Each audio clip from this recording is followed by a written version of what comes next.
네, 이번에는 스튜디오에 나와 있는 정치부 기자와 함께 이번 대선의 이모저모 그리고 향후 전망 등을 좀 더 자세히 정리해 보겠습니다. 조태흠 기자. 네.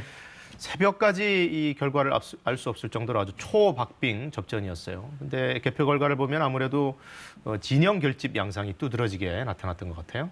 예, 조금 전에도 보셨겠지만 윤석열 당선인과 민주당 이재명 후보의 표 차이 불과 0.7%포인트 24만여 표 차이가 났습니다.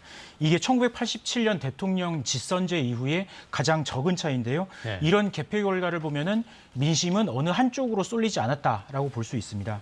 민주당과 국민의힘이 치열한 네거티브 공방을 선거운동 기간 내내 벌이면서 각 진영이 총결집한 걸로 해석됩니다. 개표 결과를 지역별로 보면 민주당 이재명 후보는 정치적 고향이라고 할 수 있는 경기도 그리고 인천, 호남 등에서 우세했고 네. 나머지 지역에서는 모두 윤석열 당선인이 앞섰습니다. 윤석열 당선인은 전남, 전북, 광주 이렇게 호남 지역에서 11%에서 14% 득표율을 올렸는데요. 당초 목표치보다는 조금 낮지만 호남 지역에서 보수정당 소속 후보가 받은 표로는 가장 높은 수치입니다. 이 지역뿐만 아니라 성별 또 세대별로도 아주 차이가 뚜렷하게 나왔어요. 예, 이 성별 세대별로는 그 방송 3사 출구조사 결과를 좀 참고를 하면요. 이재명 후보는 40, 50대에서 그리고 윤석열 당선인은 60대 이상에서 상당히 크게 앞섰습니다. 기존에 여론조사 때 계속되던 추이가 실제 득표에서도 드러났다고 볼 수 있습니다. 네. 이 두 후보 모두 표심을 잡기 위해서 상당히 공을 들였던 그 세대가 2030 이 세대인데 여기서는 박빙 승부가 펼쳐졌습니다. 이 성별에서 차이는 뚜렷했는데요. 윤석열 당선인은 20, 30대 남성들을 한테서 50% 넘는 득표를 올린 것으로 나타났고 반면에 2030 여성들에게서는 이재명 후보가 50% 안팎의 득표를 하는 것으로 조사됐습니다. 네.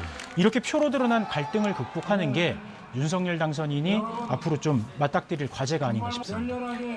자, 당선인 새벽에 국회에서 당선 소감 기자회견을 했고 지금은 자택이죠. 오늘 첫 공식 일정은 어떻게 될까요? 예, 먼저 오전 10시에 서울 국립현충원을 참배하는 것으로 이 대통령 당선인으로서의 첫 일정을 시작합니다. 네. 이후에 국회 도서관에 있는 국민의힘 상황실을 다시 한번 방문을 해서 당선 인사를 정식으로 하게 되고요.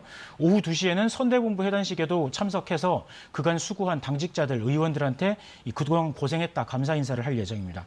이후에는 휴식을 취하면서 비공개 일정을 갖고 그리고 뭐 대통령직 인수위원회 구성 이런 앞으로의 과제들에 대한 구상에 들어갈 걸로 보입니다. 네, 문재인 대통령은 그 박근혜 전 대통령이 탄핵된 상태에서 취임을 했기 때문에 따로 인수위 구성 작업이 없었는데 이번에는 아무래도 신속하게 인수위가 꾸려지겠죠?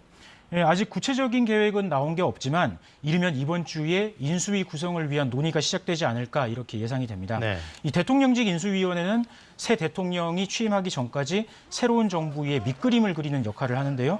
특히 윤석열 당선인이 취임하면 인수위 때부터 준비를 해서 100일 이내에 코로나19 피해에 따른 지원을 추진하겠다고 한 만큼 이에 대한 준비도 좀 이뤄질 걸로 예상이 됩니다. 네. 이번 선거의 경우에는 윤석열 후보와 단일화를 한 국민의당 안철수 대표가 인수위에서 어떤 역할을 하게 될지 이것도 좀 지켜볼 부분입니다.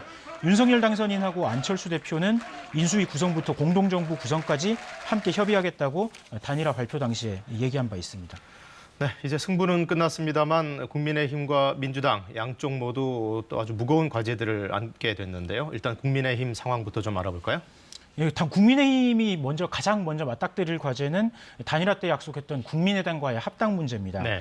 이 합당 형식부터 지도부는 또 어떻게 구성할지 또 당장 6월에 지방선거가 있거든요.